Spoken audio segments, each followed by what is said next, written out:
Hello, friends. Welcome back to Page Burners. We are burning through the Malazan Book of the Fallen, and we are currently on book number 3, Memories of Ice. And we are discussing chapters 18 and 19 today. There's some pretty hefty chapters, and we have a couple of people coming in late and a couple of people not able to make it, so that's why you're hearing my voice and not Adjunct Varsha's voice. We will go around the room. Introductions. Shannon, how are you doing tonight?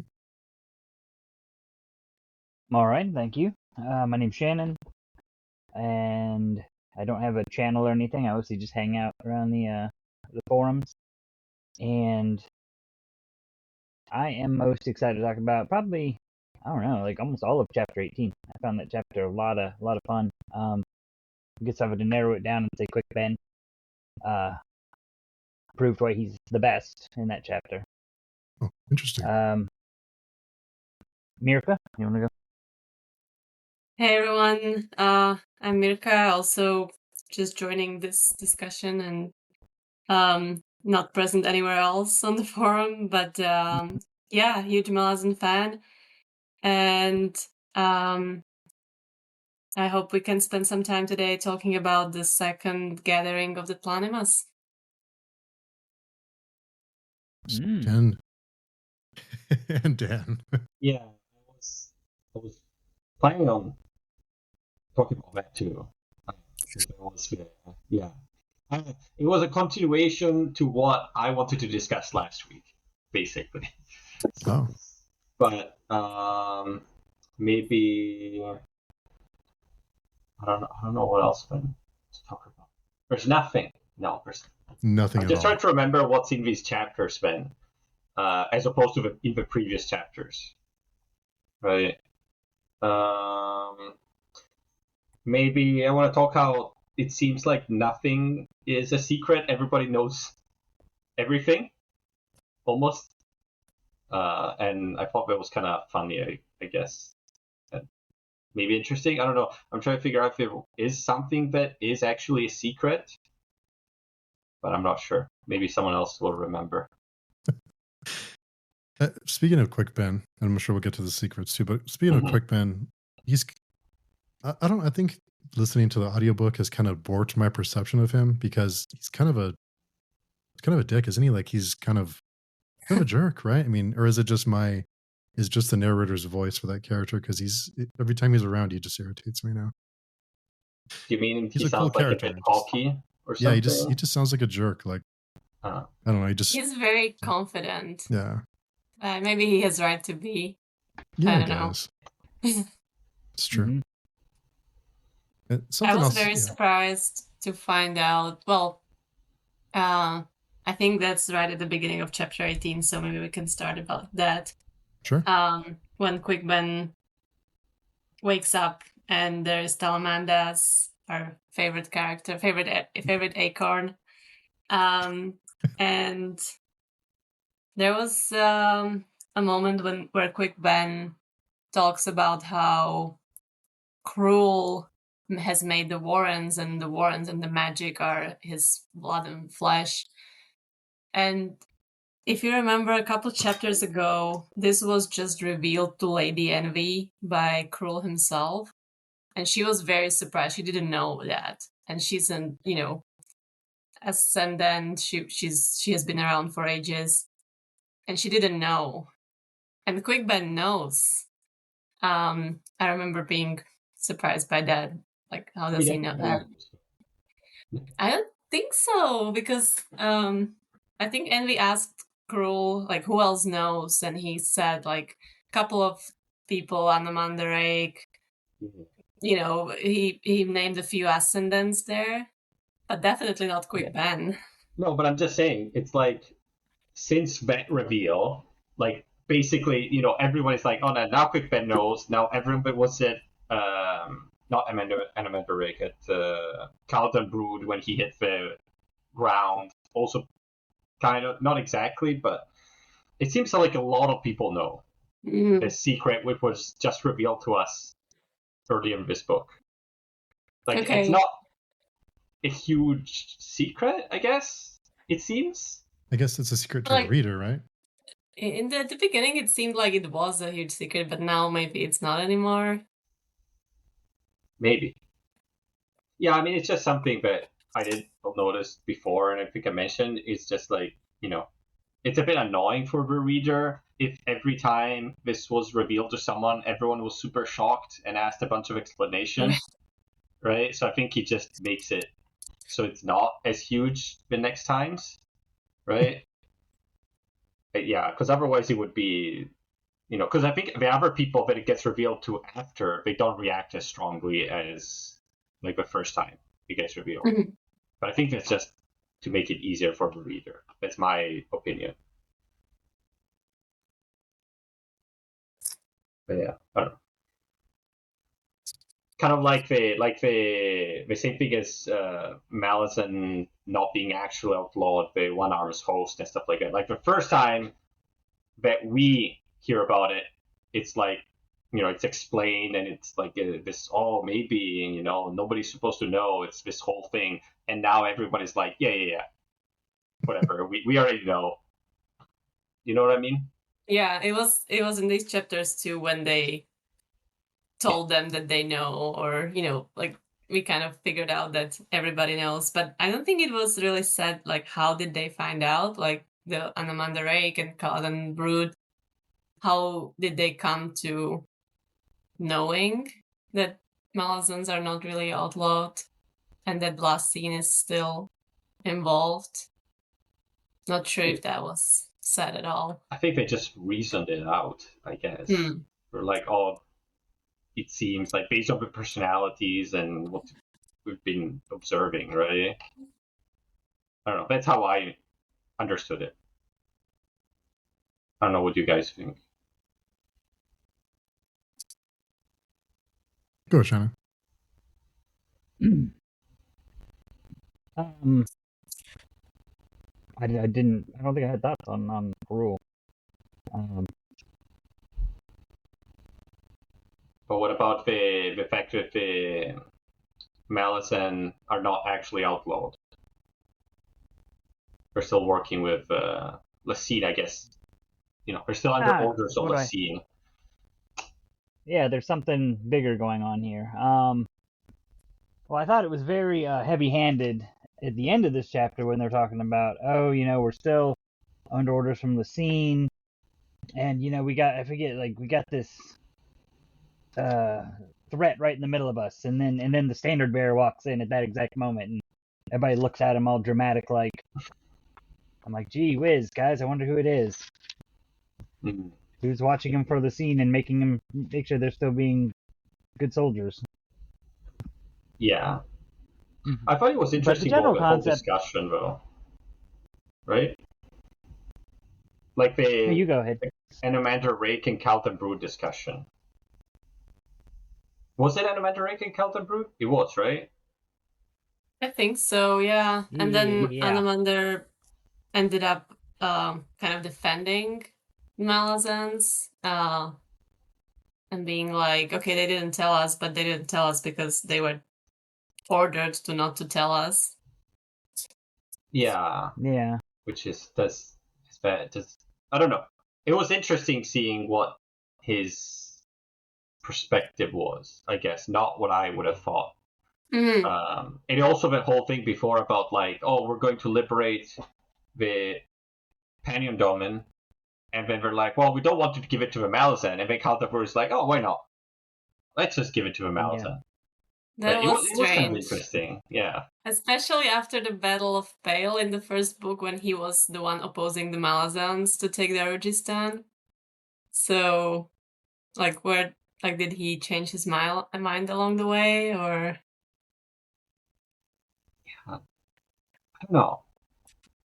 Like, if he's okay with them taking these, I guess maybe because Panion Domain is like such a bad place that Malazan is an improvement, whereas like Pale and Darujistan were perfectly fine on their own. Like maybe that's the difference. Yeah, that's probably a good explanation. Panion Domain is pretty much doomed right now. Yeah. Yeah, maybe that's the difference. But still, it was an interesting perspective that I wouldn't have expected given they were enemies and they fought so much before. Like, it's been years they've been fighting, right? Like, I think they say like 8 or 10 or something like that years, right? Mm-hmm. So. Yeah, I think after such a time, you definitely gain some sort of respect towards your enemy. Just, they have proven that they are really capable army, and Anamandarake is referencing other cities and other continents where Malazans made a positive impact. Yeah. Which is, it was really nice of him. But what was the crux of like Rake's argument? It was something like they were not fighting for like liberty or like any, like they were not fighting for these cities because they want to keep them free, but they're kind of like fighting for themselves because they in a Malazan world where there's only one empire, there wouldn't be a place for like people like Calvin Brood and Amanda Rake. Right? That was the argument, basically, that if everything is under one empire, then basically you have to conform, right? Mm-hmm. Well, and not just that. I think what Callum Brood was getting there was that about like the Malazan Empire is about control. I mean, there's a certain amount of control that they're bringing in, and people like Anamandarake and Callum Brood will not bend to that control. So yeah, there's no place for them there. They have to fight it, even if, like Anamandarake points out, this empire is better than most and is more free than most.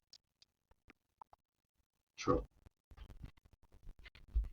Yeah, that's why I guess that's why they didn't, obviously fight to the death to Pale and any of the other cities, because it doesn't really matter too much the individual cities. Yeah. But it was an interesting discussion. What else happens in this first chapter in turn 2? It's the planet mass happened in the next chapter, right? Mm-hmm. Yeah.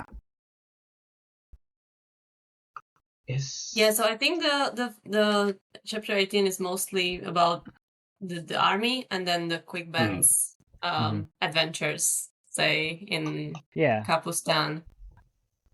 Yeah, this chapter, I think, it kind of like Quick Ben and Talamandus were kind of the through line through it, like having their own little adventure, while the rest of the book was basically about the Malazans and Brood people and everything just kind of finishing off the Panian army that was around Kapustan. Like, after all the build-up and everything, they come in and pretty much just wipe them out. I mean, all the soldiers are wiped out this chapter, and then next chapter is when the children of the women of the Dead Seed all get killed. Anasser gets captured, and the rest of the Temescowri are scattered, I guess. I don't know. I think it said they're heading back to Kapustan. But they're effectively no longer a fighting force. So yeah, but at the same time, we do know that the Panian Seer is still out there, and he must obviously still have more fighters, more of an army, because this can't be, the end of the book. We still got a quarter of the book to go. Yeah, I mean, especially if he did send 3 or 4 armies to the south to fight. That's true. The other group coming from the south, so he probably has a couple armies. We would assume from what we heard. Still. Yeah, all we did was, I guess the Temescowri were wiped out. That was kind of probably the biggest thing, and that's the next chapter. But it's really, I don't know if I don't know. Well, yeah. Yeah, no, let's discuss it in the next chapter, I guess. Yeah, we'll get there when we get there. Should we talk about Quick Ben then? Because that's one of the first things that happens, I think. I don't know. It was. Well, really, so yeah. No, go ahead. I'll take Quick Ben for a minute. Yeah, so he's been out of it for the last couple chapters in a fever and all the infection. Now he's finally woken up, and I mean, Quick Ben is really a badass. I mean, we see that here. It's funny. I think you were talking about the confidence he shows, and at first I was thinking, well, yeah, he's very confident, but he also puts that out. Like way back in book 1, I think when he faced off with Shadow Throne, like he kind of came off as confident too, but there I felt like he was bluffing, like he was, just trying to trick his way out of this because Shadow Throne pretty much had him. But in this chapter, we see that with his, particularly his fight with Bachlan and Corporal Broach, I mean, he really is a force to be reckoned with. I mean, we know these two necromancers are no pushovers, and he just, I don't know, it doesn't even feel like to me like he bats an eye, like taking out one then the other. I mean, he did and say even after the second time however he was spent. If he had to fight again, then he wouldn't have any more energy. Yeah, well, he took out, I think it was Corporal Broach, and then he was like, but you're a fool for revealing all your, using all your warrants, and he's like, oh well, if I only had 6, sure, but I've got 12, and then he takes them out. So yes, I guess he used up all his warrants at that point, and that was, I don't know, it was kind of one of those lines that was so cheesy, I kind of liked it. It's perfect. I love it. It's like the way that they talk to each other, with all the politeness and kind of like respecting each other, but at the same time, like hinting at, I might want to kill you at some point because you're a terrible person and then you are a threat to me. I really like that. One thing I thought was really interesting is throughout this whole book, we've seen them from the perspective of Buke, and we've been told these two are dangerous, and we know they are. But yeah, this chapter, finally getting to see them face off with Quickben, I did really feel like these guys, particularly Bachlan, is dangerous. Like this guy, he can put up all this mock, gentlemanry, but at the end of the day, he will kill you and not even think about it. Yeah, I did really like also the discussion. Thought it was very, very fun to read and very kind of tense. I don't know. I like those sort of. It reminds me a lot of I don't know, like Tarantino movies where they have like all these like long discussions, right? And they openly say like, oh, I might kill you tomorrow or something like that. Like there's that tension, right? But everyone is super polite until they're not. That's true. I would really like Tarantino to direct this scene specifically in a movie. Yeah. And Quickben does have a bit like you're saying, the way he speaks, and it's very like sort of action hero one-liner a bit in some of these parts, like that cockiness a bit.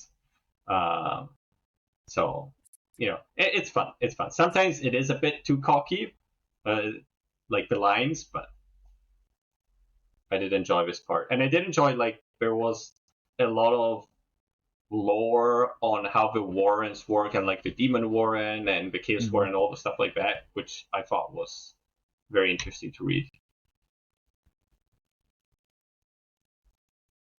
And so speaking about Quickben being cocky, he did grab Hood, right? And like just had a chat with a god. And I wonder how many mortals can do that. Yeah, and I really, and speaking of with that, I really liked that he, we kind of found out some stuff that was going on. We found out that Talamandus, who is actually the Magi of Shadow, which I went back and looked, like earlier in the book, we had that Deck of Dragons reading, and the Magi of Shadow was mentioned in it, and it was mentioned with it, a great deception was at work. Okay. And so I guess this is the great deception, that they were using Talamandus to try to manipulate Quickben. And I guess all with this all with this goal of trying to deny the crippled god a house. I didn't catch that at all. I didn't think about that. Me neither. That's cool. I'm sure I wouldn't have caught it if I didn't keep notes on a Google document. Wow. Because I went back and looked. I was like, it's all right. How many pages is your Google Doc for each book or for each chapter? Do you keep just one document for the whole book, where you put your notes? Well, right now it's just one for Memories of Ice, because I started it around chapter 3 of this book. Oh, that's cool. It would be nice to have something like I don't know, like on my Kindle, you have like community notes where I can just like, oh, there's something interesting here, and I click on it, and it goes to like some link. Oh, this is mentioned here and here. It would be kind of fun on a reread, not on the first read, but on a reread. Maybe something like that. Yeah. Yeah. But yeah, I usually will read the chapters this week for next week's discussion, so I figured I needed some kind of document to help me remember everything after not reading it for like 3 days.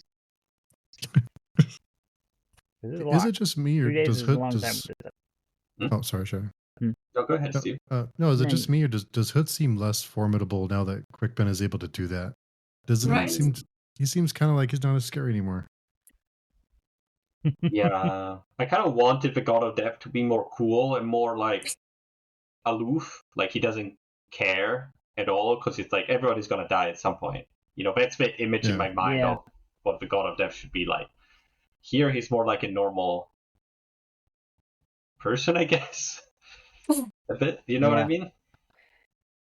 Yeah, I think it's well, and I think Steve probably did this on purpose because back in Gardens of the Moon, we thought we met Hood for a minute, but it was actually just his guardian or gatekeeper or whatever, mouthpiece, something. Emissary. And he did seem like what you would expect, like the God of Death to be all skeletal and you know, I am death type stuff. And yeah, and Steve, like one thing he loves doing is subverting tropes. So now we meet the God of Death, and he's a lot more normal than you would expect.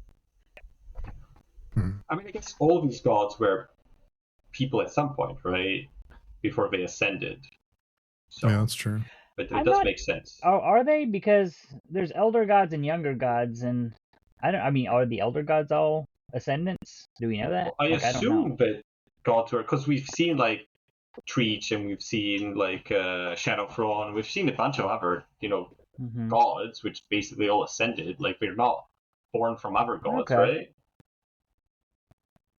So I Okay. just assumed if they all somewhat Yeah. ascended. No, and I think it's a fair assumption. It's just I don't know because, well, I mean, like death is something that's kind of I don't know. It's always been there. So who was the first person on the throne of death or whatever? Like somebody that But, I ascended mean, or somebody that was before there? I don't know. before there were like holds though, right? And holds are not the same thing as the Oh, houses. you're right. I don't know That's if right. We did holds learn have about the holds. gods, right? I don't think know. they do because the Perrin was hanging out in the Beast Hold earlier in this book, and that had the twin thrones of I'm assuming it was Fanderay and Tog because there was like a twin thrones in there, and that's the only twin beasts that we know of. Who knows? Maybe they were just like, you know, as people in civilization evolved, these warrens, these holds were created, and then as they were created and they grew more powerful, like, and people, you know, filled these spots. Maybe. I don't Maybe. know. We don't know too much about I don't know. exactly the mechanics Yeah, of all this stuff and I works. don't think we're ever so- going to learn about how everything started or anything. So Yeah. Probably. But so I guess the two wolf gods then they're from the hold, they're like battle. They're not like the new gods of war sort of thing. Right? Like they're elder god. Are they elder gods then? Yes and no. I think they can be elder gods and they can be forgotten and then brought back if they have people who worship them, or you know, I think we saw the change of the Grey Swords and their switch to Tog and Penderay. So I think maybe that what makes that god new, because they didn't have any worshippers so far, or maybe for a long time. I think gods can come and go. Would Cruel be also a new god now that he's starting to get more followers? Maybe. Maybe elder god who came back. I think I was maybe actually doing some research on this about like what is the difference between an ascendant and a god, and that was one of the things that came up, that you know, gods are basically ascendants who have worshippers. So Lady Envy is not a god because she doesn't have worshippers, but Hood is a god, and Tog and Fenderay are gods, and Dritch is a god now.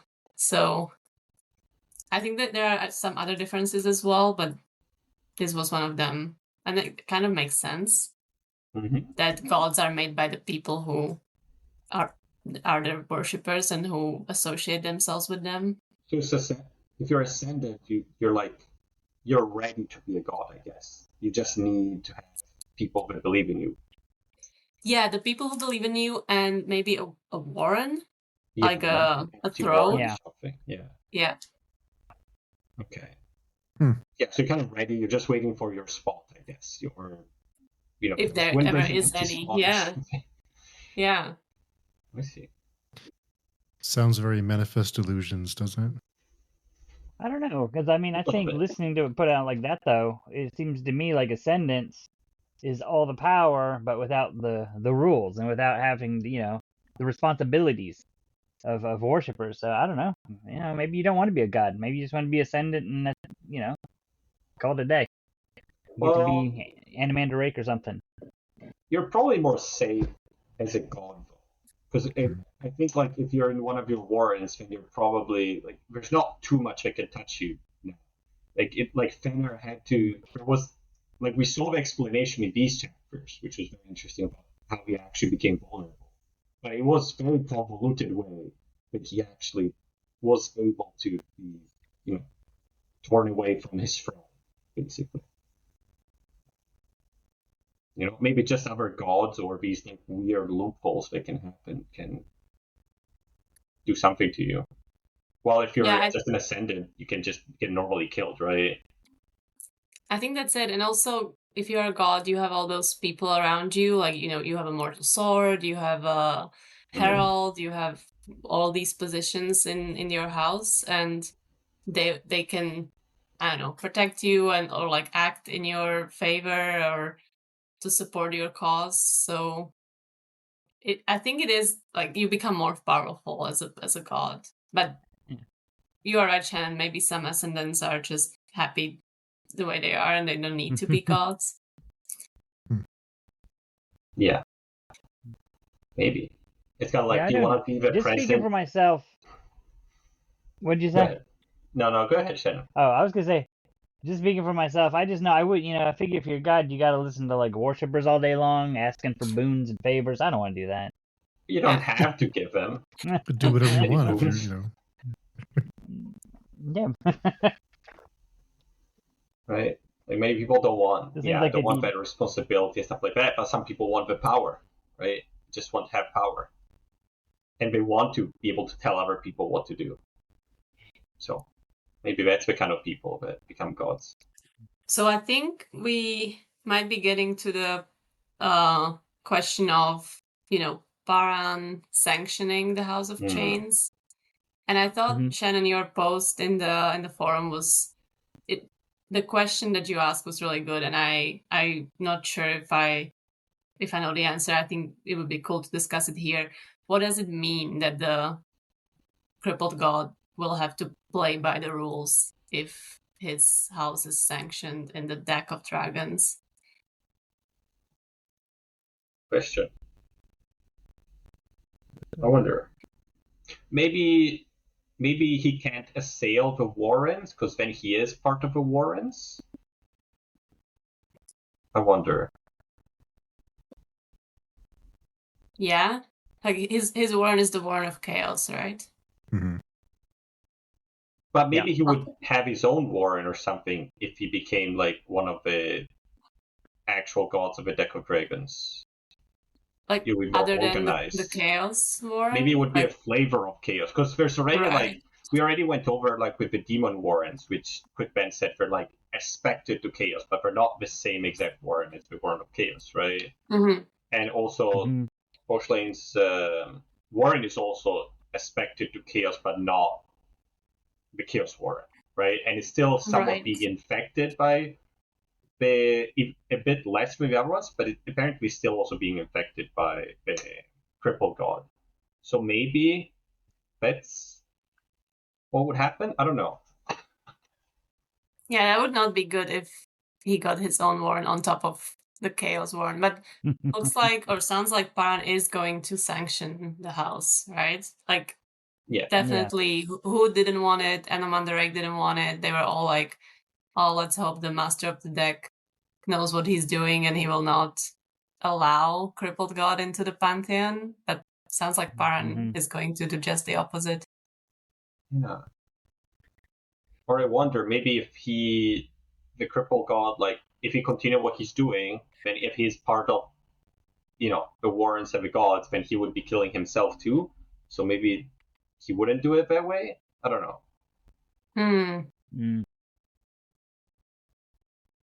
It's not clear, though, in my mind.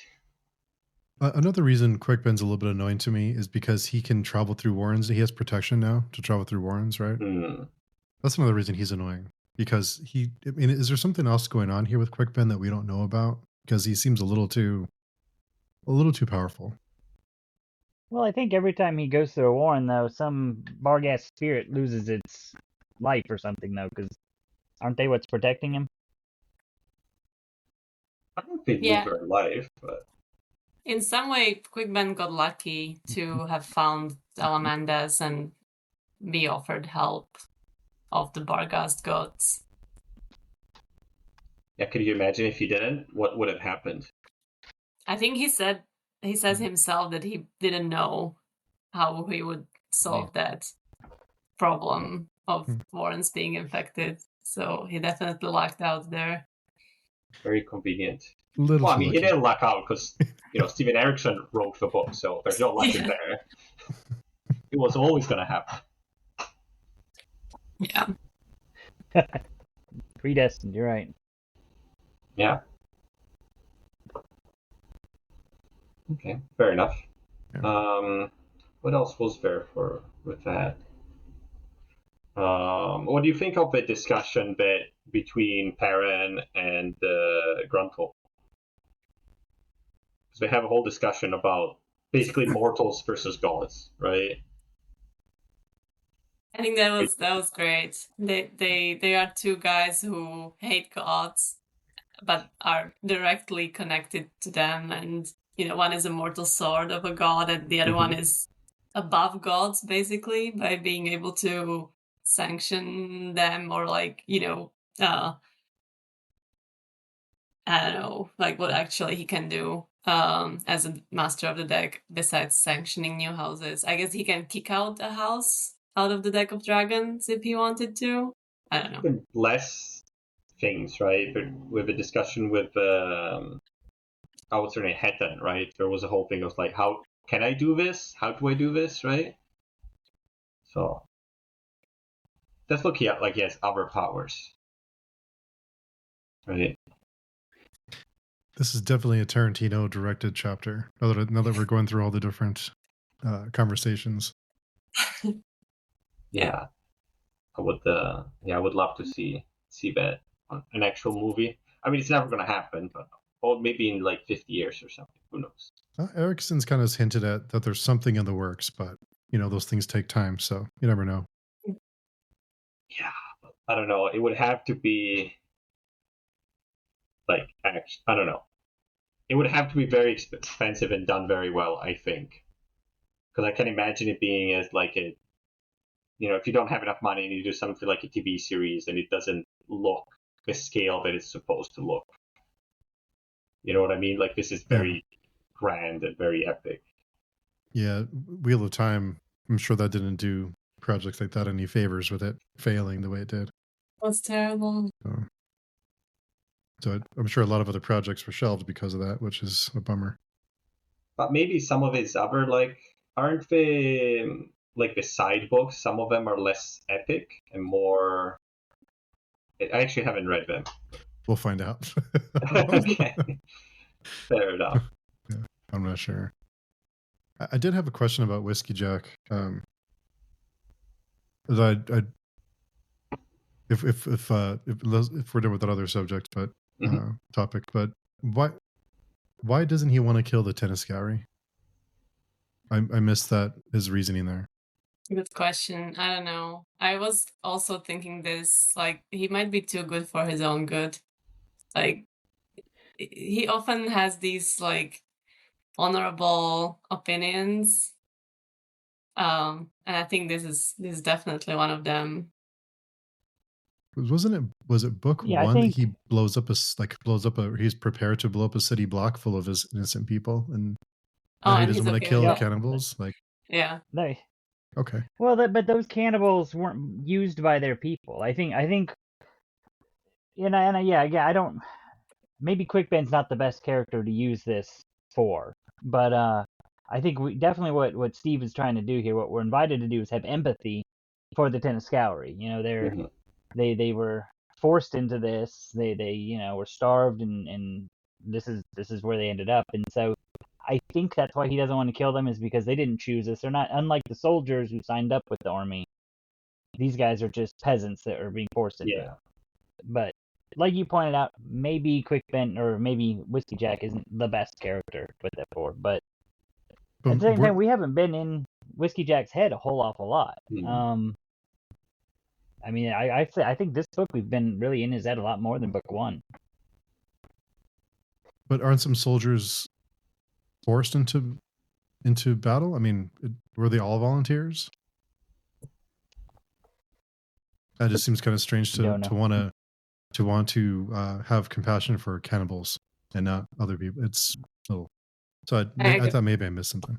Look, I agree with that, look, Steve. Steve wants you to have compassion for everybody, even cannibals. Fellison. I don't like Fellison, but I'm supposed to have compassion for Fellison. Leave Fellison alone.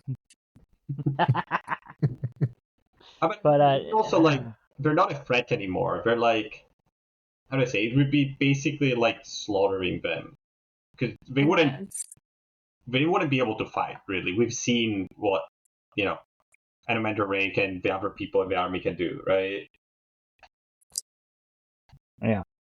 So yeah, it's a bit and different. then Whiskey Jack proceeds and like kills the women because he doesn't want them to end up in Dragnipur, which is another act of compassion. Although I'm not sure how he knows what the Dragnipur is about. Another situation where Corlett everyone told knows him. everything. It seems When they're in their after Nookie cuddling, Corlett told him all about Dragnipur. I thought Dragonport was more well known as like a sort of legend. Like, I think it was, I don't know, because I thought there was like some sort of poem about the Dark Lord and Mandarake in the first book, and maybe it's so it's like legendary in that sense. Like, people know about it, I guess. Yeah. Maybe, yeah. But I'm not sure.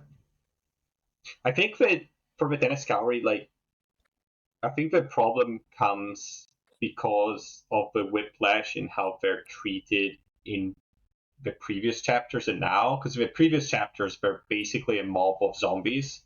Like, they have no humanity, right? They're treated as, disposable evil pawns to be slaughtered. They're literally like masked as like we fill a building with them just to make it look like so grisly, and you know what I mean? Like, they're not human in the previous chapters, and now they're being treated as human. So it's kind of like, like your mind, your subconscious, your mind is a bit like, I don't know how to think about them, because I was thinking about them as animals before, and now I'm supposed to treat them as humans. But I don't know. I do agree with Whiskey Jack. It's like, they don't, at this point. You do or you don't? I Agree? do kind of agree with him. Not 100%, but it's kind of like, what are you gonna do? You're just gonna execute all of them? Yeah. I mean, maybe. Just like the executed people of Kapustan. Yeah, I guess, but and ate them. Who is it gonna benefit though? I guess anyone they would run into. I guess, but I don't know if now they're all safe and they can be recruited in the Grey Swords and become, good followers of the wolves. I don't know. Maybe that's more of benefit there. As long as they change their diets, I guess. Yeah. Well, I mean, I'm sure for most of them it was not their choice. It was just they had to do it. Otherwise, they would have been eaten. Right? It's like when you're facing that choice, I mean, we see it in real life too. You know, that's what some people do in really tough times, right?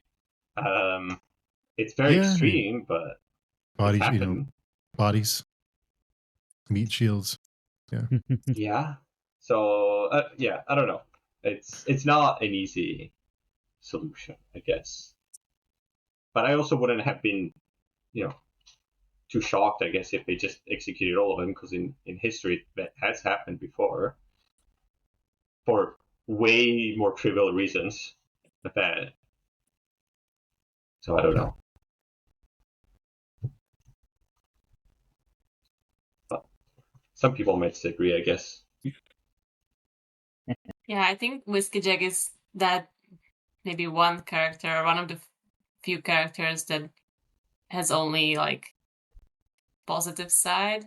You know, most of the characters in Malazan Book of the Fallen are kind of like in between, like you sympathize with them, but then they do something terrible and you kind of have to deal with it or understand, and you kind of like transition from sympathizing versus not.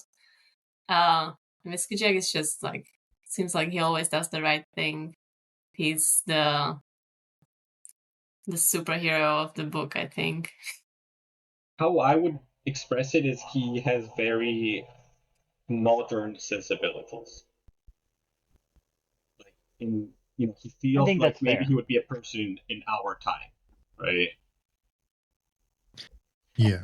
He's a thinker. He's not just a grunt or a hammer. He's Yeah. actually he's compassionate and considerate, as I guess as much as you can be in that position. Like he does value human life in a more modern way, not in a way that Sometimes you probably would see in the ancient times or in the medieval times, right? Where it's much more disposable, I guess. Yeah. If he's such a thinker, he should fix his leg, I think. Yeah. What did Rick tell him? It would take Brood like 3 seconds to fix Yeah, it. just do it, man. just fix your leg. Brood's here. He uses hide Newell. What was I gonna say? So did we want to? Yeah. So I guess we talked about the gray sword switching. Mm-hmm. Let's see. Did we talk about Jacobian? Did we want to talk anything with him? I didn't really have anything. Nothing happens in this chapter with him, right? I don't think so. They just say they're going to bring the child to him, basically.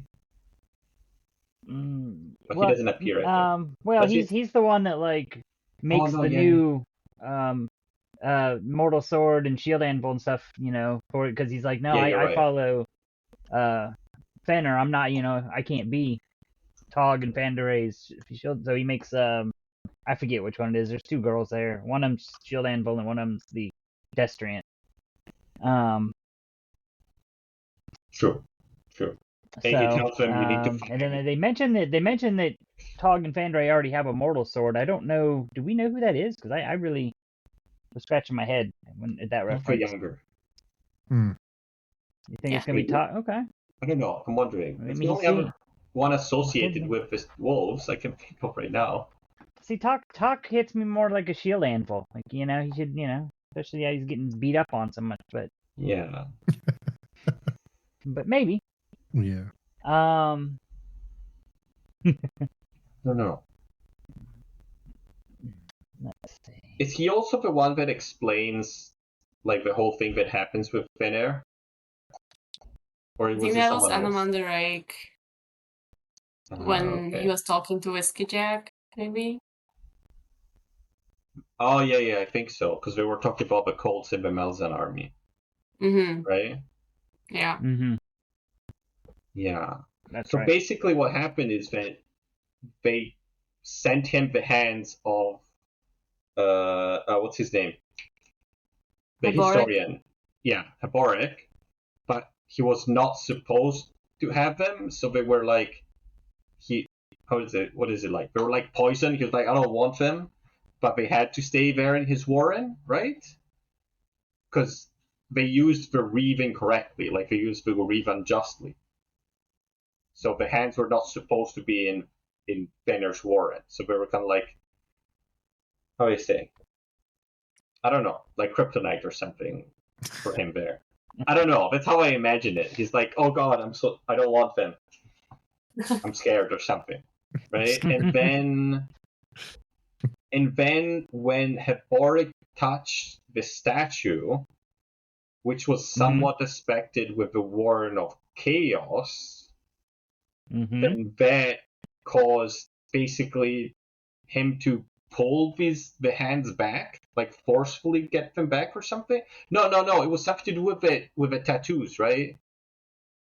Because Fenner put the tattoos to seal the corruption of Heboric's arms in his warren. So he put these protective seals to show that he's still, Heboric was not actually hated by Fenner, I guess. So that way he protected himself. But when he touched the statue, the tattoos were lifted up. I think you will remember from last book, like they were not there anymore. And then the protection over these hands is not there anymore, so he got dragged out. Something like that. It was kind of convoluted. Yeah. I think you explained it well. I think like the way I just understood is that the chaos got from the statue through Heboric to Fener and weakened him enough to I guess it had to pull him down as well from like his god's position. I don't know, like weakened him and pulled him into the mortal realm. But was it like the hands kind of like returning back to Heboric, like dragging him out or something? I don't remember exactly. It's related to that. Are you saying if Heboric still had his hands, it would not happen? Yeah. Okay. Like if he I think that's what allowed it to happen. Yeah. Yeah. The fact that his hands were cut off and sent to Fenrir, I think that's what allowed that weakness for it created a all of that to conduit happen. between Heboric and a direct conduit between Heboric and Fenrir. And then when he touched Chaos, then directly from Chaos to Fenrir, I guess. Yeah. But if Heboric remained, what was his position in the cult? He was like a high priest or something. Yeah. If he remained dead, wouldn't he be also directly connected to Fenrir? I don't think it's directly connected at that point. Because I think when you get to read, like, the hands literally go there into the warren, right? Well, they mention, I think, they mentioned that he was almost destriant. And we do know that the destriant can basically touch straight into the god's power. Like, that's how, they do what they do. Like, but from what that's described, I think Murph is onto something, because I think that's a one-way. Like, I'm taking power from them, but I don't have a connection to them. So maybe you're kind of right, just in like, those hands being in his realm is what gave it the connection the other way. But we know that the hands are still connected, because when he cut the hands of Wrath Fenrir in the previous chapter, and they were taken by either the crippled god or this other alien entity, like we saw that it was like physically, like he was being lifted up physically in the current world, as if like his hands were being manipulated. So there is like some sort of like actual physical connection, right? I think. But I just found I think it's really interesting, and I don't want to say fun, but it is kind of fun. Like this idea about like cutting the hands, and then they go to the god, and then he's gonna, when you die, he's just gonna put everything back together, sort of thing. No, I agree with you. I think the lore and the world building in Malazan is one of my favorite things about this series. And because it's just, I think it's a step above most other series.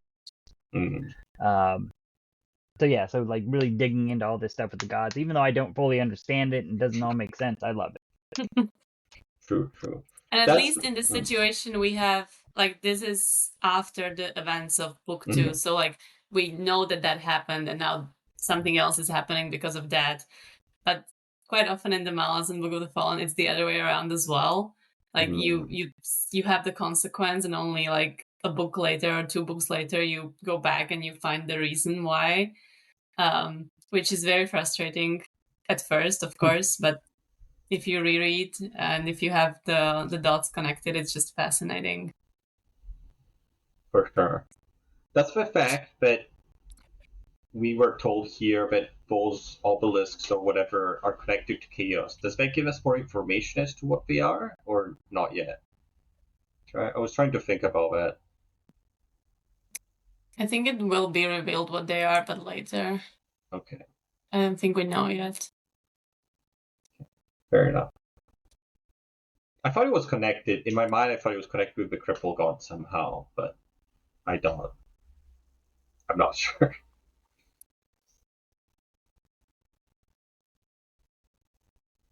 So, also what I wanted to say about the new cult of Tog and Fendere is that they said they would recruit Teneskauri, right? Yeah. Which also sounds insane. But maybe plays into Whiskey Jack's decision to spare Teneskauri, because now all these people who he spared can become soldiers of the Grey Swords. But he doesn't know that, does he? No, he doesn't. Okay. Fair enough. Yeah, it works. It works well. Yeah. Together, I guess. Very convenient. Very convenient. It's just I think it's a change of pace from them being the boogeyman starting off from the beginning, and they're this kind of builds all this fear, and then now they're like, let's just be friends. It's like, okay. Well, it's the the RPG thing that you defeat the evil villain and then he joins your party and now he's all goofy, sort of thing. Yeah. I don't know, but I mean, it does make sense because they say, like you need to recruit a bunch of fanatics that have literally nothing else. And especially because there is no one else, like, the Treacher's cult is still around. Malazans are Malazans. They can be recruited into a different army. Half of Kapustan, half of the continent, maybe. I had a little bit of a problem with that because they said, you said you can't recruit from the Malazan, but then I thought, well, wasn't a bunch of the Malazans worshippers of Fenner? Like, we've been told that in the past. In fact, as far as I know, what are their names? Stormy and Gessler, as far as I know, they still follow Fenner. Right. But were they sworn to him, or were they just, kind of like worshippers? Okay. So maybe as in a religious way. Plus, I think the Malazan army doesn't like it. Grey Swords would be like a religious in another step, because you're actually joining. I mean, I guess you're joining a cult. and taking orders, and you're part of it physically, not just spiritually, like as if, I worship Fenner. Okay, when you put it like that, that makes sense. Yeah, it's like, is their first loyalty to their commander or to the, Destrian or Shield Anvil or something like that, right? Yep. Yeah, I think Malazan army would make sure to have to not have people sworn to gods, and instead they would have them obey the commanders and kind of follow the structure of the military. I think they talked about that in one of the other books, but I don't remember if that was always the way they did it, or that was what Lysine brought in when she became empress. Can't remember. But it might have been something Kellenbed did too. Maybe. So are we ready to talk about the second gathering of the Talana Mass? Just be careful what bottle you pick up and drink from, right? Why? Wait, what happened? Wasn't it the end of chapter 18 that they pick up the wrong bottle?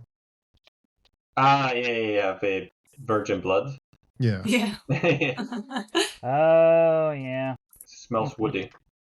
I don't know if there was a joke there or something, or just because he knows the flavor of all the different bloods. Maybe that's the joke, right? Yeah, I thought it was a joke, but... Yeah. Yeah, I think it was supposed to be a joke, too.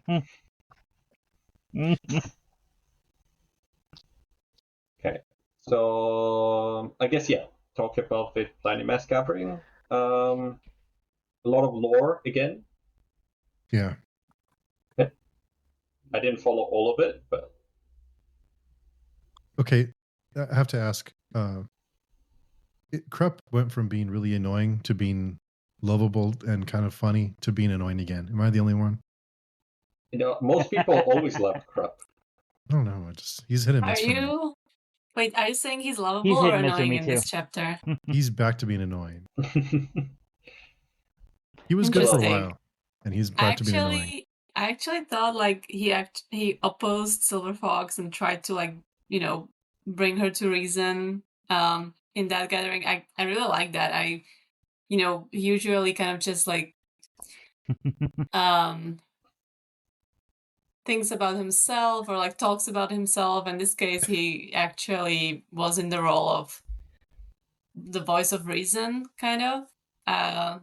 We can talk about how Silver Fox's behavior and reactions were reasonable or not. I think she was acting very out of character during this gathering, like just very childish opinions in general. And Krappa was the voice of reason, trying to kind of handle her into some reasonable decisions. I liked him in this chapter, I have to say. I'm thinking it was chapter 16 or 17 with the hammer. That's what really kind of made him annoying again. What chapter was it? Yeah. Yeah, I think anyway. Yeah. Yeah. I see that. I do think like in this chapter, that section, I agree with Krupp's points. I just think that if I was Silver Fox, I would be like, shut up, what are you talking about? This is not you know what I mean? Like, he's not your not relevant place. in any Yeah. way to this. Yeah. I guess you're right. Like, let us Lanimas talk about this. This is not your decision at all. Yeah. Even though he had good points. I do agree with what he was saying. But yeah, I think the Bonecasters could have said it themselves, probably. Some of those things. But yeah, it is. How do I say? Yeah, she was acting in an interesting way, I guess, compared to how she previously seemed a lot more balanced in the discussions with, like, in the council and stuff like that, right? Like, she seemed more wise, maybe? Yeah, it's almost like all those like ancient characters that are within her just went into the background for the gathering and let the child speak, which seems like the worst. I don't know, just a general young person that she is. I'm just wondering, is it supposed, because it's supposed to be like 3 souls, but 3 of like very old souls. It's very like, where's the child coming from? Well, she's also Rivi, and she's also Tlanimas, right? So I guess I don't think we can say it's only 3 souls within her. I think they are there, but they are not everything that there is. I thought that in the first book, when they create her or whatever, they give birth to her, I thought they say something like there was no soul in this child. It was like empty, so they could put. I thought I remembered something like that. I might be wrong. Okay. Maybe, yeah, maybe there is no child, but she up. definitely acts as a child all of a sudden, and all that wisdom of ages that she had in her before is gone. Or who is making these decisions? Who is like accusing Prankle of being her father and not being around, and all those things. What do you think, Shannon? Very, very unpredictable. Yeah, what do you think, Shannon? Oh, I was regarding all that, like who her father is, like I don't know, like I felt like I was watching an episode of Mario all of a sudden. Yeah, because Prankle says he's her father, but he's not really. And then they say her father's not there. But as far as the empty soul thing, I thought that was the baby that they put what's his name last book in at the end of the book. Oh, that's right. Coltane. Coltane, thank you. Okay. Yeah, I thought that was the baby with no soul because they were like, oh yeah. But as far as all of this goes, I don't know. It kind of lost me a little bit just with all the because like what is really going on with Silver Fox? I mean, there's 3 souls plus maybe more because I mean how much because she's upset with Fran Cole when she thinks he's that her father because he abandoned her. But I mean, did he? Because he was like 300,000 years in the past. And I Yeah. don't even know how that happens. Like, how did this girl from today get pregnant by a guy 3,000 years in the past? Well, don't think about it too hard because it was wrong anyway. I don't know. That part lost me a little bit. Plus, it's only been like a year, right? Or has it? Has it? It's only been a year since the first book, right? Hasn't been very A year long. or less, actually. Yeah. But Yeah, it's not been very long. like a lifetime. It's only been a short time because she's accelerated, like her growth is accelerated. But I guess no, she wasn't born in the last book. Was she born? That part I'm not sure because they were in a different continent. Or I don't know. I mean, she was. Well, wasn't she born in the? I think okay. Well, the past, right? Krupp went to her birth, so I think she was born last book.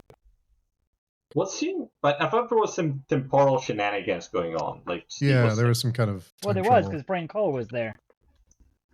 So when was she actually born?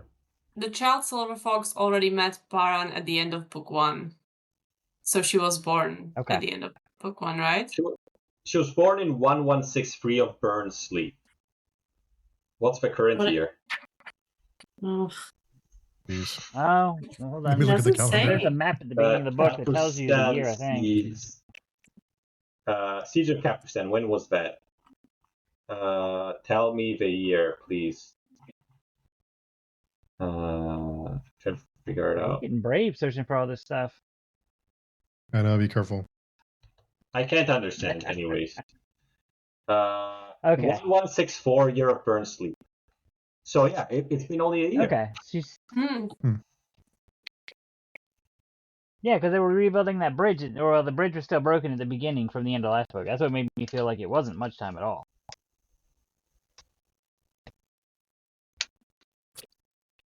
So, right. So, who do we think has these abandonment issues? Is it I guess it is. Oh, sorry. It says here there's the soul of Tetrasil, Nightshade, Bellarden, and also the soul of Silver Fox herself, which is the child of Boncaster Pranchel. So that's actually who is talking. Like the seed child. Yeah. They let the child lead the second gathering. I guess it makes sense because like that's the part that is the most Tlanimas. But also, I don't know if the other parts wouldn't have any say in it, would they? Because they are not Tlanimas, right? Like they need a Tlanimas flesh and blood. That's why they need her for the ritual. So maybe they need that part to give the blessing.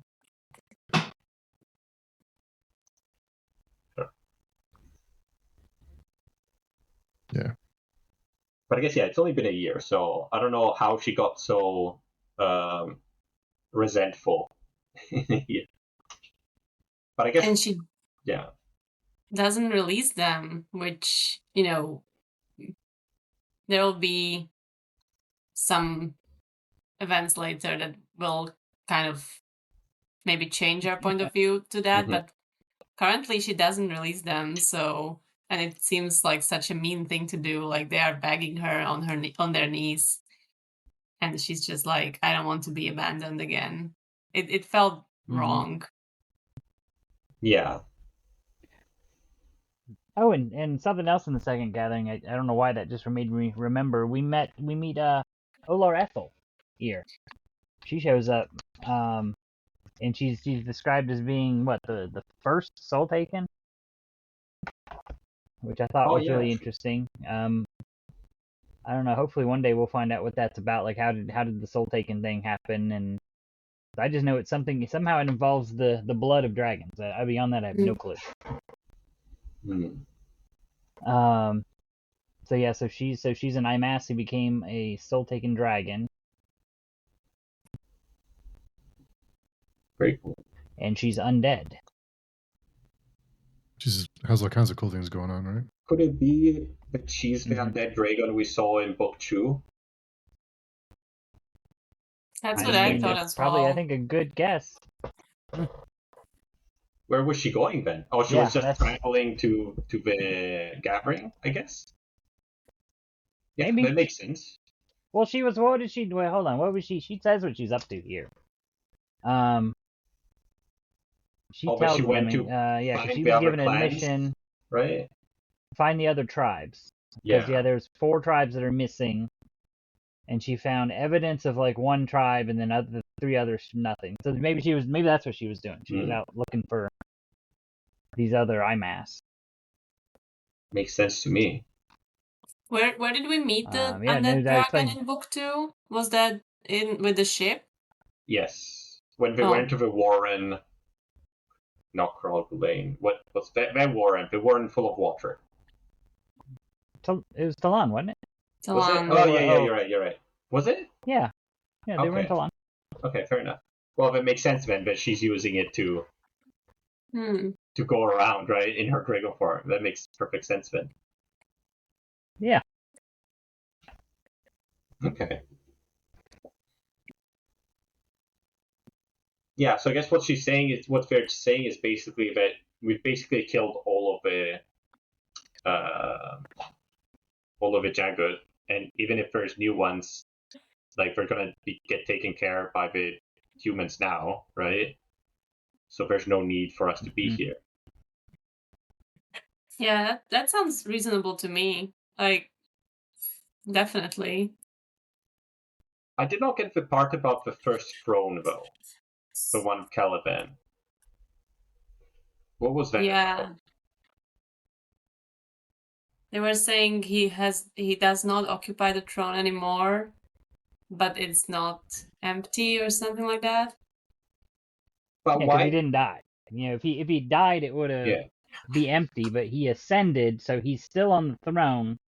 So he's technically still on the throne, but now he's kind of a god, and he's not giving them any attention. So Well, I guess he basically can't be have on a leader who 2 thrones, right? Like he has 1 throne. He picked his throne, and do you think that's why he cannot be on the throne of Tlanimas anymore? He can be the king of multiple kingdoms.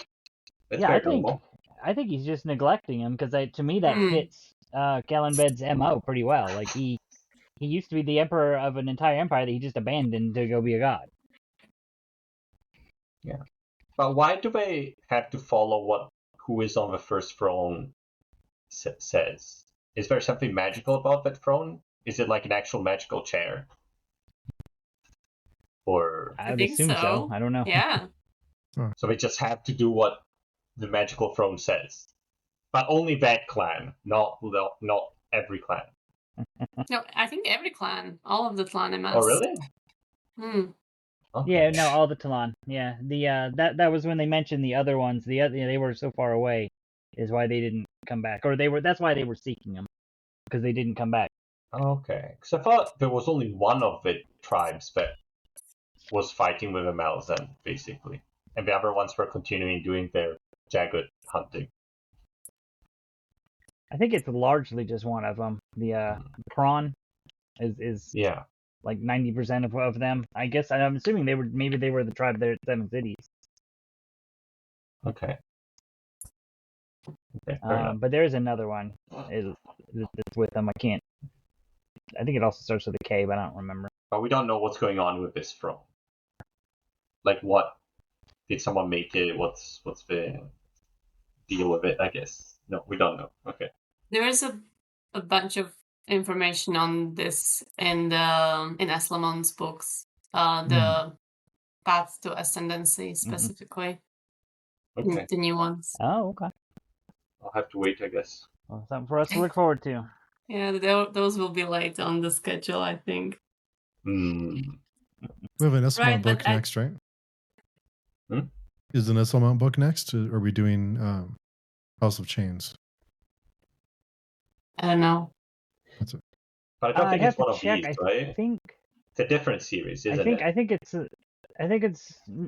next is the Bachlan and Horrible Brooch short story, and then I feel like Knight of Knives wasn't published until after the fourth or fifth book of this series. So we're still a couple books away.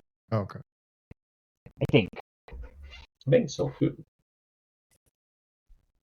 But as for the topic of Kellanwet and the First Throne, they don't really explain it. Like, they just say that we are at an impasse, and that's it. Like, I was surprised that they didn't continue that discussion, or,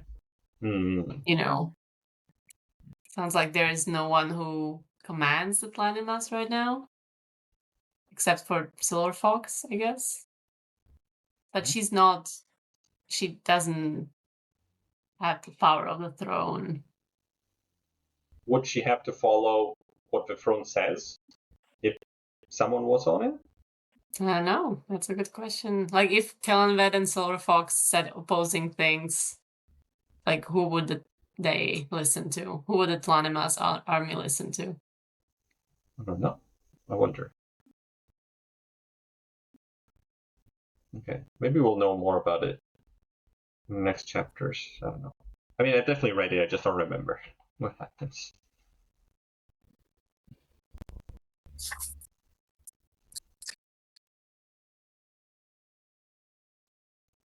But yeah, but even like Silver Fox, in any case, even if the Planimas stayed with her, like they're all really dead. They're not. It's not. They're not gonna be a family, as in, you know what I mean? Like it can never happen anymore. Like the Planimas are dead. She's definitely the last one. Yeah, what does she want? Like, I don't really. I don't know. That would be interesting to know what she actually wants. I always enjoy when we get the title of the book in the text. That's always, I don't know, it's fun. Where was it? Where was it? That the Telenimas retain nothing from their past lives but memories of ice. Nice. It's kind of cool. Yeah, I have to say, I think the Memories of Ice is one of the best titles in the series. I guess it's not, like, it's not as obvious as, say, Crippled God, but it also, it has sense, unlike Gardens of the Moon. I always thought it was a little bit, like, why? Memories of Ice is really nice because it has a direct relevance to what's happening, but it's not obvious. Coming for you, Dan. One of these days, they're going to barge in that room and they're going to take you away. One day. Garden of the Moon, House Gates. House Gates is also relevant, but it's a lot more literal. Right? Yeah. House of Chains, yeah. Midnight Tides. I don't remember. I think so. Yeah, it's a good name. It's a good name.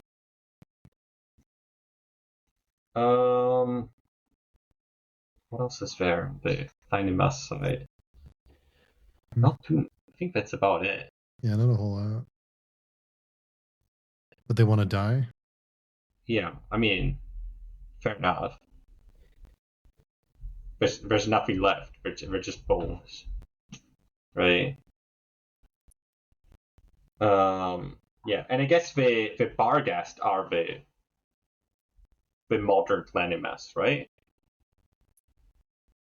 I guess the Barghast. Why doesn't Silver Fox just go to the Barghast? Because they're basically her family, what's left of her people, right?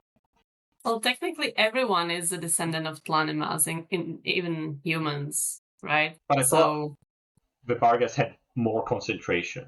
It was probably like almost 50% or something like that, I thought.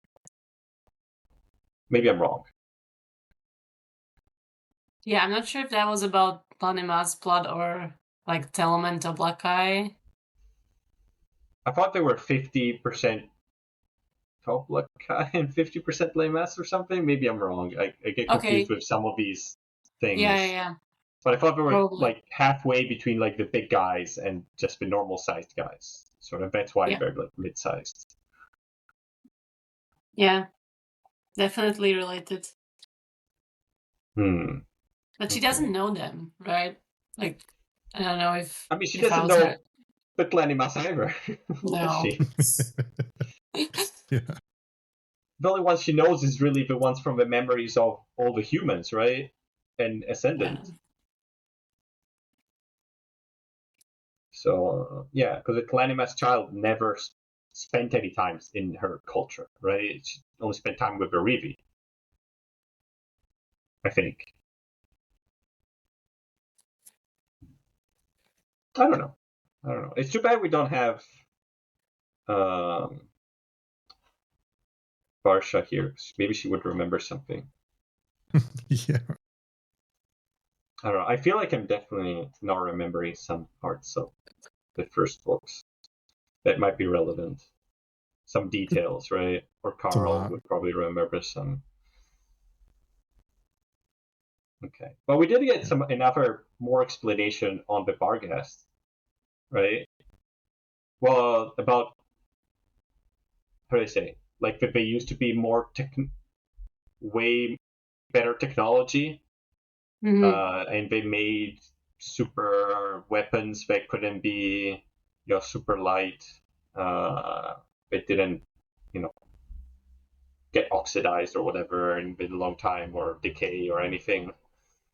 Uh, Yeah, that's interesting, isn't it? How do people forget about the technology like that? Like, how does it get lost?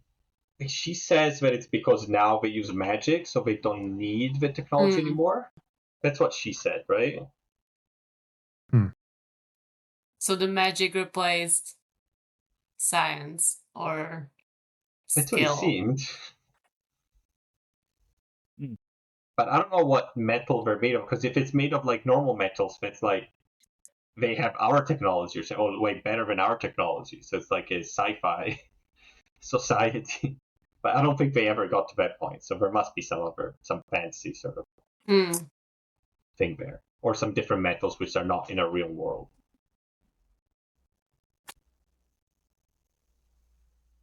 But yeah, but I wonder if there's more of this ancient Barghest technology that we don't know yet about. Because these are just weapons. I wonder if there's something else. I don't know, like a cell phone or something. Wouldn't be very useful though. Wouldn't have much internet connection or anything. No. Horrible Wi-Fi. Yeah. But I guess it would make sense in the sense that, like, it seems like there was higher technology in the past compared to now. Like, we've seen it mentioned a couple of times with the Change Male, and also Keller, I think, says that.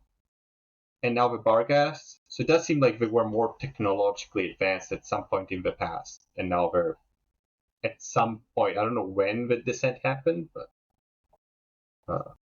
that's what it seems. Could it have been after Kalor nuked his continent that everything was lost? Well, but even Keller said that, previous ones had more technology than the humans had at the time, right? Of his time? Okay. Yeah. Didn't you say that when they were excavating the Chinchamale stuff? So I don't know. But it is interesting, this idea, I think, for fancy books, which is not very common. Like in like normal history, it doesn't happen that way usually. That you have a level of super high technology and then it's just going down. Usually it's like there are some slight oscillations, but on average, it's like technology level is always going up. Even when you think of Roman Empire to medieval times, like in the Renaissance, they said it's going down, but not really. It's just their own biased interpretation. But technology was still being improved even in medieval times. But it's kind of weird that a lot of fantasy books, you have this ancient glory days, and Mm-hmm. now the technology is much lower, right? It's a Mhm. very I don't know what someone in the Renaissance would have said, or in the medieval times would have said, thinking about the Roman Empire, even though they probably were wrong. But that's the sort of point of view. But it does happen a lot in fantasy books. Yeah. I find it interesting because it doesn't happen in real life. So I wonder why it's such a interesting setting or flavor to give to your world. It's very illogical, right? Because even if you annihilate a group of people or entire race, you don't just disregard everything that they built or the weapons they used. You kind of, take the best of it and use it as your own. I guess that's how the societies have evolved. Mm-hmm. Yeah, it's hard to imagine how those advanced technologies would just be lost completely. I think if it's a culture or people that you didn't want to be remembered, you would take what they had and kind of reimagine it and not give them any credit, to just like completely wipe them off of any history, to kind of make them forgotten. So I wonder how many times that's happened too through history. Kill them all off, and any memories of them or anything they've done, just kind of reimagine it that you did it and they had no hand in it. So. Yeah, maybe. I wonder. And now that I It think would be of it, interesting to ask Stephen Erikson. He's an anthropologist after all. Yeah, true. Do you have an example from our world that is similar? That's a great question. We need to have a thread on the forum with questions. Write that one down so we can start a new thread, because we'll forget. I wonder if maybe in ancient times that's more of a thing. Like if you think about, I don't know, maybe some periods of ancient Egypt were more technological than some of the later periods. Or maybe like you think of like the sea people, right, and the civilizations before, like in Greece and stuff like that, and then there's this long period of no records, which suggests maybe that the technological levels went down and poverty went up and people didn't know how to do a lot of things, maybe. So maybe that was more of a thing at those times when the technological increase was very slow, right? And not in the recent times, maybe. Yeah, I would be interested in asking him, because he's more of a historian of those more ancient periods, right? Like that's more his area, right? Not like the modern. I think we probably think of advancement like that differently because of the time we live in. I think it's because our lifetimes we've had a lot of advancement, and I think it'd be strange to live in a time period where there wasn't a whole lot of advancement. Yeah. But once AI takes over, it won't matter anyway, so it's fine. But even in sci-fi books, though, there's very often this idea of like, oh, we used to have all this technology, but now we don't have it anymore. There was some sort of downfall at some point. It's interesting that people like this idea, like they gravitate towards it. Like a lot of conspiracy theories are like, oh, ancient aliens or Atlantis, or these super technological ancient things which are being kept secret. I think it just spikes the curiosity, and that's why people like it. Like, just like, what if? Something interesting to think about. Maybe people don't want to think that we're the pinnacle of human achievement. They want to think that there's always more, or there was always more. Yeah. Okay. Yeah, that's a good take. This can't be the best there is or there was, right? Maybe there is. Maybe it is. I mean, I wouldn't want to live in any other time, personally. If I have to think about it. A world without penicillin. Yeah. I mean, even that, just... Yeah, the diseases. Yeah. Like, almost anything is like, I would rather live in our time. Right? Even if it's bad, it's still... I like taking baths frequently. Yeah. Yeah. Okay. Yeah. So there was something with Whiskey Jack at the end that I didn't quite grasp about the bridge burners. What happened in the first book, or what happened previously with them trying to destroy the bridge burners? They were trying to, they were trying to hurt Whiskey Jack? Right. Yeah, I think he talks about like how they were sent to the tunnels, and it maybe was not an entirely tactical decision, and rather it was a decision to get rid of them. But yeah, he says something like, maybe it was to get rid of myself rather than bridge burners.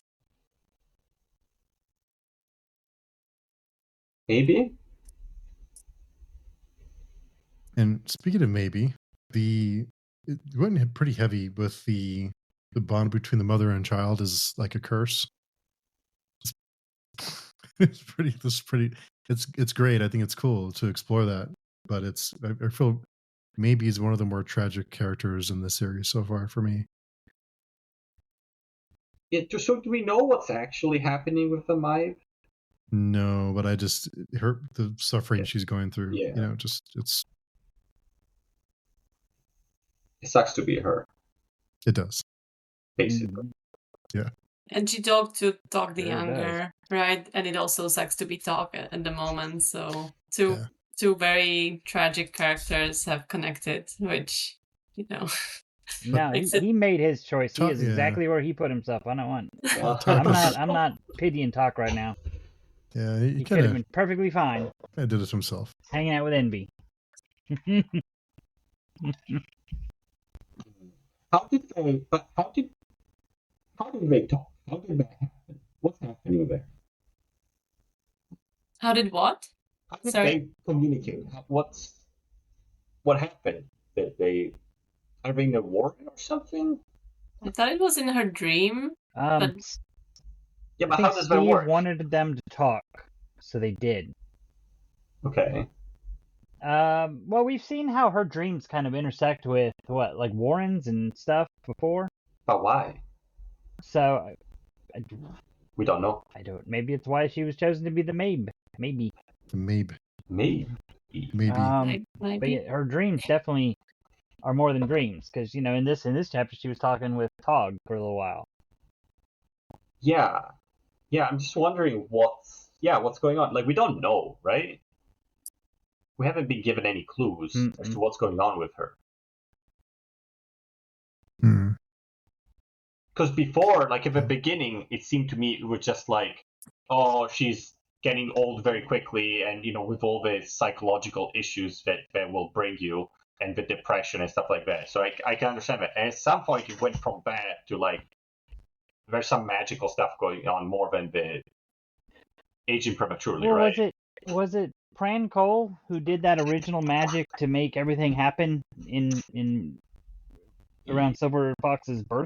Well, it was a mix of him and Cruel, right? Because that was, or was it Cruel? It was all of them together, in any right? event, like they managed to pull her out of time and kind of create this. So and she was like in a Warren in a dream. So maybe that's just stuck around. Maybe this is an after effect of that.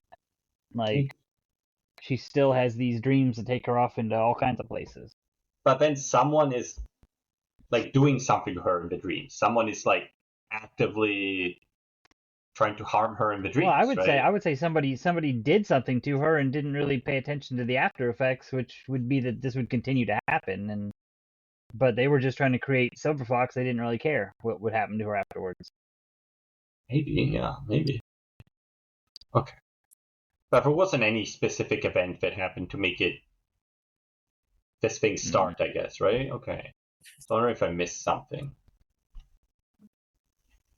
Yeah.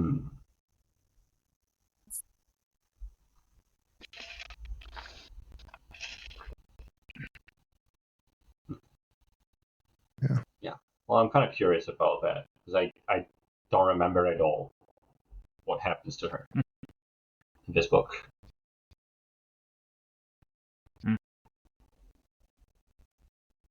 And what do we think about Cole and Murillo wanting to give her a merciful death, I guess?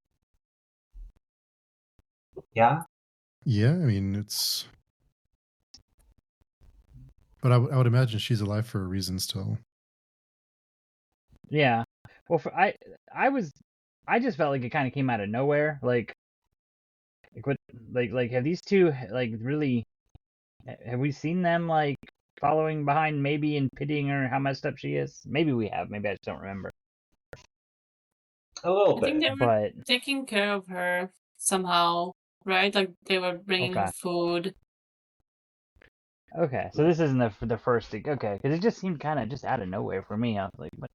Because and Cole even says he's willing to bankrupt himself to do this. That's like that's a lot for somebody you don't even know. Yeah. Yeah. That's that compassion again.